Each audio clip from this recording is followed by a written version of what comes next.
The announcement was unexpected. The timing was just plain weird. On the day before National Signing Day, Mark D'Antonio announced he is stepping down as the head coach of the Michigan State football team. After taking a number of punches this past week, the Michigan basketball team finally delivered one of their own, and it was a knockout. Now, obviously, at a time like this, sports scores and sports takes aren't the biggest things in our lives. However, there is such a thing as a good distraction. Big Drew and Jim you go ahead, man. say that's where they come in. The only drama for Spartans head coach Tom Izzo was whether to wear a tie for tonight's game with Northwestern or just go without one. After all, fashion decisions are tough. Northwestern is not. A problem that under normal circumstances, Emily, as a trained and impartial reporter, would simply write about and not get involved in. But clearly, these are not normal circumstances. Even then, I didn't think the news was true. But it is, and it is tragic. This is your very first time in Grand Rapids. What is your initial impression? I love the weather. No, you don't. That's not true. Yes, I do, especially coming from Miami. I will say, though, they don't quite have the strut. The model strut. You know, can we get a long shot here? There we go. Like, you know. No, here we. Oh, don't fall. His intensity says otherwise, but Michigan State forward Xavier Tillman is actually a big softie.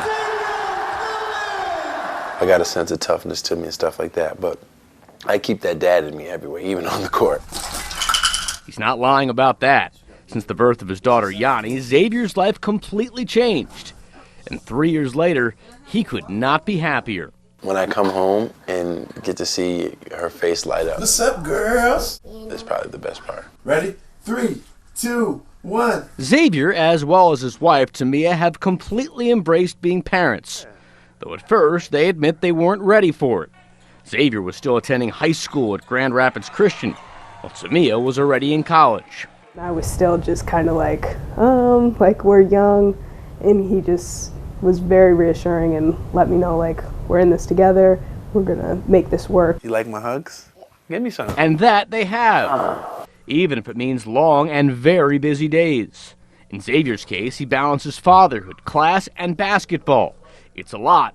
Don't think for a second that he asked Coach Tom Izzo for any breaks.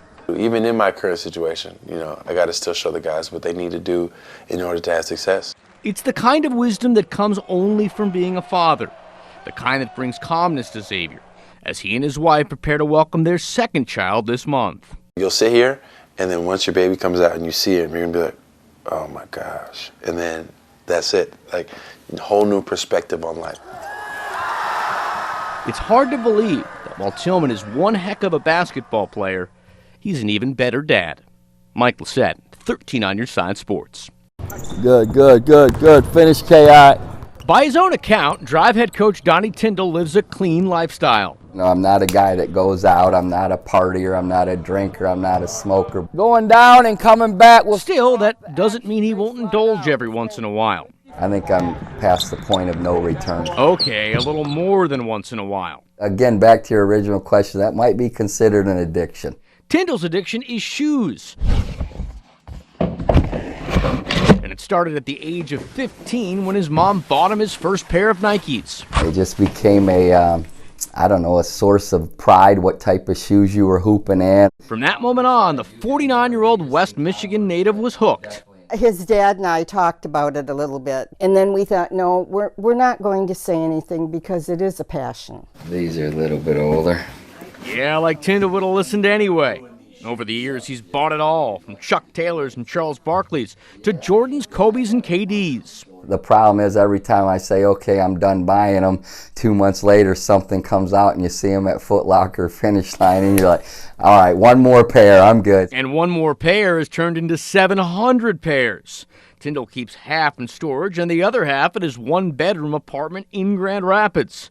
Some he wears, some he doesn't, but all are organized to a T. I'm pretty type A about it, and trust me when I tell you if someone came in and took a pair or moved them, I'd dang sure know about it. Tyndall says he spent close to $70,000 in shoes over the years.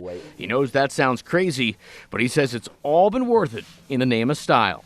Again, it's just one of those deals you feel like you have to have them, and I can't really explain why other than it was just like, man, those are sweet, I gotta get them. Mike Lacett, 13 on your side sports.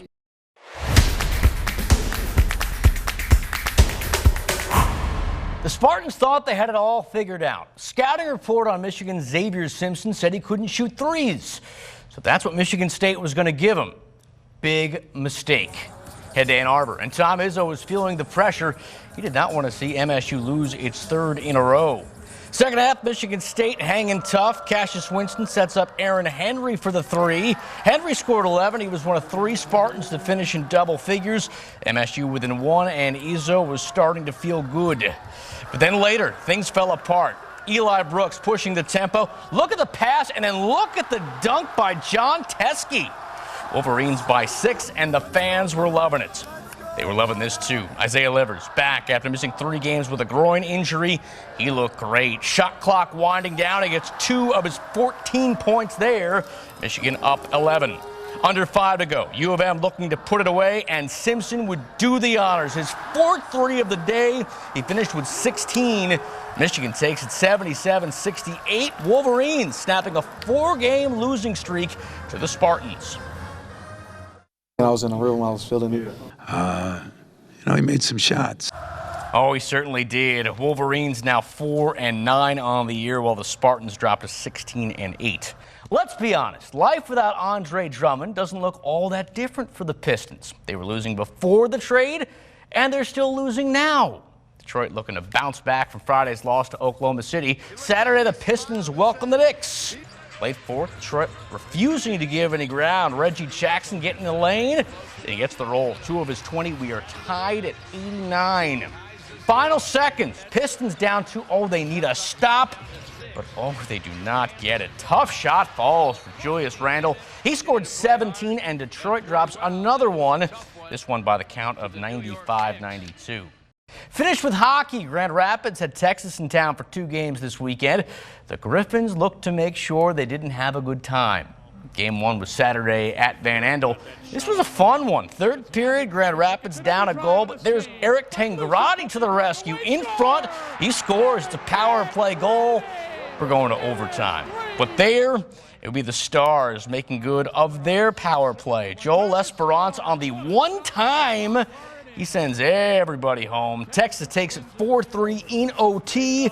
2 teams play again on Sunday. And that's sports. We got more coming up after the break.